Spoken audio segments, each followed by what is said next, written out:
The wedding guest list that cost him everything.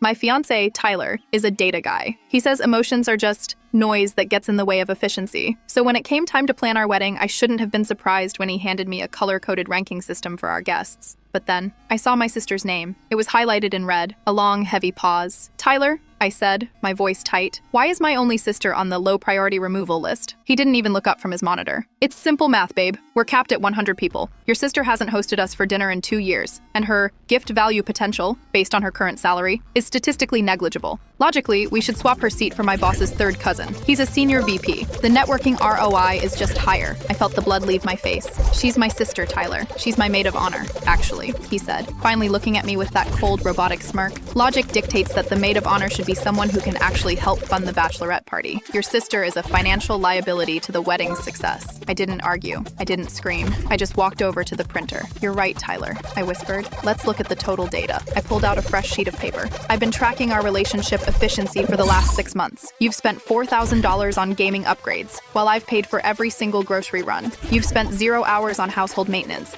and your emotional support score is currently, well, in the negatives. I took the wedding guest list and drew a giant black X through his name at the very top. What are you doing? He stammered, his face turning pale. I'm optimizing the event, I said, my voice steady and sharp. By removing the groom from the equation, I've just saved us $30,000, avoided a lifetime of logic-based insults, and, most importantly, freed up a seat for someone who actually matters. You're being hysterical, he yelled. No, I replied, grabbing my engagement ring and dropping it onto his spreadsheet. I'm being efficient, and the most efficient way to be happy is to make sure you're no longer in my dataset.